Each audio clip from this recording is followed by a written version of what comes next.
আওয়ামী লীগ ভাইদেরকে একটা কথা আজকে বলেই আমি তাফসিরে যাব, সেটা হচ্ছে ভাই আপনারা বঙ্গবন্ধুর নাম যেই পরিমাণ জীবনে উচ্চারণ করেছেন, আল্লাহর নাম এই পরিমাণ জিকির করলে জান্নাতটা মনে হয় ওয়াজিবই হয়ে যেত। খালি বঙ্গবন্ধু, সব জায়গায় বঙ্গবন্ধু। ছোট একটা ঘটনা বলি আপনাদের সবাইকে।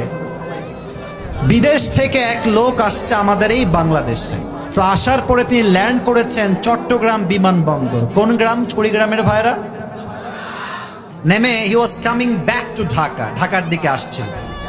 তো দেখছে চট্টগ্রামে বিশাল বড় একটা টানেল, বিশাল বড়।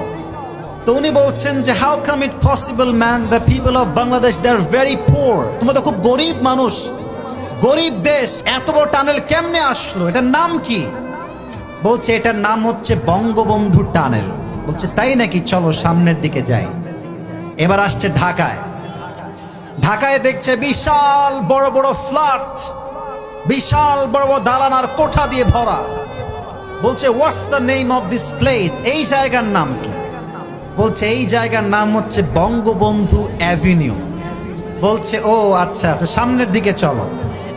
আর একটু সামনে গিয়ে দেখছে বিশাল বড় খাম্বায় লাইট, চতুর্পাশে লাইট আর লাইট। বলছে এই জায়গার নাম কি? বলছে এটার নাম হচ্ছে বঙ্গবন্ধু স্টেডিয়াম। বলছে এখানে আসলে কি হচ্ছে, কি হয়? বলছে এখানে আজকে একটা টুর্নামেন্ট হচ্ছে, তার নাম হচ্ছে বঙ্গবন্ধু গোল্ড টুর্নামেন্ট। তো ফুটবল খেলা, চলো আমিও দেখে আসি। তো এবার দুইজন মিলে গেছে ফুটবল খেলা দেখতে বঙ্গবন্ধু স্টেডিয়ামে। তো মাঝে মাঝে খেলার মাঝে হার জিত যুবক ভাইরা আছে না নাই? আনফরচুনেটলি বঙ্গবন্ধু দল গেছে হেরে। তো যারা হারে দেখবেন শ্রোতারা এত ক্ষিপ্ত হয়, দর্শকরা মাঝে মাঝে জুতার পিটা করে, মাঝে মাঝে ডিম মারে, বলো ঠিক কিনা বলো, মাঝে মাঝে ইট পাটকেলও মারে।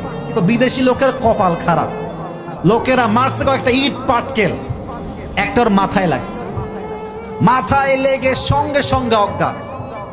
2 ঘন্টা কোনো সেন্স নাই।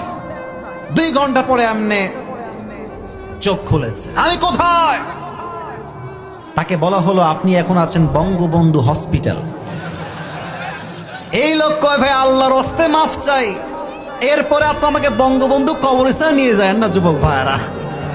তার মানে আওয়ামী লীগের ভাইরা বঙ্গবন্ধুর নাম যে পরিমাণ ইউজ করেছে আর জিকির করেছে, আল্লাহ এবং নবীর নাম সেই পরিমাণ বললে জান্নাত ওয়াজিব হয়ে যেত যুবক ভাইরা।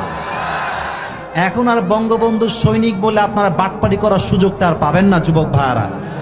এদেশে যখন সতর্ক হয়ে গিয়েছে, আমাদের কথা একটা, নবীর আদর্শ আছে যেখানে